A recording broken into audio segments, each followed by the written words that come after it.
ಸೌಜನ್ಯ ಕೇಸಲ್ಲಿ public opinion ಯಾವ ರೀತಿ ಬರ್ತಾ ಇದೆ ಅಂತ ಹೇಳಿದ್ರೆ, ಸೌಜನ್ಯ ಪ್ರಕರಣದಲ್ಲಿ ನೋಡಿ, ಇಲ್ಲಿ PSI ಅನ್ನಪೂರ್ಣ ಒಂದು ಸ್ಟ್ಯಾಂಡ್ ತಗೊಂಡ್ರು ಅವರು.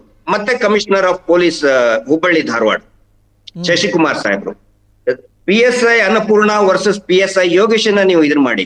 ಯಾವುದು ಸೌಜನ್ಯ ಕೇಸಲ್ಲಿ, ಸೌಜನ್ಯ ಪ್ರಕರಣದಲ್ಲಿ ಯಾರು ತಕ್ಷಣನೇ CC ಕ್ಯಾಮ್ರಾವನ್ನ ಅನಲೈಸ್ ಮಾಡ್ಬೇಕಾದಂತ ಪೊಲೀಸರು CC ಕ್ಯಾಮ್ರಾನೇ ನೆಗ್ಲೆಕ್ಟ್ ಮಾಡ್ಬಿಡ್ತಾರೆ. ಇಲ್ಲಿ CC ಕ್ಯಾಮ್ರಾವನ್ನ ನೋಡಿ ಆರೋಪಿಯನ್ನ ಪತ್ತೆ ಹಚ್ತಾರೆ. ಹುಬ್ಬಳ್ಳಿಯ ಪ್ರಕರಣದಲ್ಲಿ ಬಾಲಕಿ 5 ವರ್ಷದ ಬಾಲಕಿಯ ಹತ್ಯೆ ಮತ್ತು ಅತ್ಯಾಚಾರ ಪ್ರಕರಣದಲ್ಲಿ ಅಲ್ಲಿ ನೆಪ ಕೊಟ್ಕೊಂಡ್ ಕುಂದಿರ್ತಾರೆ PSI ಯೋಗೀಶ್, ನಾನು ಬರೀ 2 ದಿನ ಇದ್ದೆ ಅಂತ ಹೇಳಿ.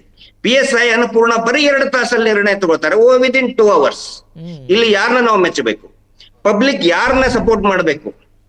PSI ಅನ್ನಪೂರ್ಣ ಅವ್ರನ್ನ ನಾವು ಸಪೋರ್ಟ್ ಮಾಡ್ಬೇಕಂತ ಹೇಳಿದ್ರೆ ಅದಕ್ಕೆ ಪ್ಯಾರಲಲ್ ಆಗಿ ಸ್ಟೇಟ್ ಗವರ್ಮೆಂಟ್ ಕೂಡ ಸಪೋರ್ಟಿವ್ ಆಗಿ ನಿಂತ್ಕೊಳ್ಬೇಕಾಗುತ್ತೆ. ನಾನು ಡಾಟಾ ಏನ್ ಕೊಡ್ತಾ ಇದ್ದೇನಲ್ಲ, ಇದೇ ರೀತಿ ಪರಿಸ್ಥಿತಿ ಮುಂದುವರಿತಂತ ಹೇಳಿದ್ರೆ ನಮ್ಮ ರಾಜ್ಯದ ಹೆಣ್ಣು ಮಕ್ಕಳನ್ನ ರಕ್ಷಣೆ ಮಾಡೋರು ಯಾರು? ಪ್ರತಿದಿನ 10 ಕೇಸ್ ರಿಜಿಸ್ಟರ್ ಆಗ್ತಾ ಇದೆ ಪೋಕ್ಸೋ ಅಲ್ಲಿ ಎವ್ರಿ ಡೇ. ಅಂದ್ರೆ ಘಟನೆಗಳು 3 times ಜಾಸ್ತಿ ಇರ್ತದೆ. ರಿಪೋರ್ಟ್ ಆಗೋದು 3 ಪ್ರಕರಣಗಳು ಘಟನೆ ನಡೆದರೆ 3ರಲ್ಲಿ 1 ಮಾತ್ರ ರಿಪೋರ್ಟ್ ಆಗುತ್ತೆ, FIR ರಿಜಿಸ್ಟರ್ ಆಗುತ್ತೆ. ಅದರ ಅರ್ಥ ಪ್ರತಿದಿನ ಆನ್ ಅಂಡ್ ಅವರೇಜ್ 30 ಘಟನೆಗಳು ನಡೀತಾ ಇದೆ ಈ ರಾಜ್ಯದಲ್ಲಿ ಪ್ರತಿನಿತ್ಯ.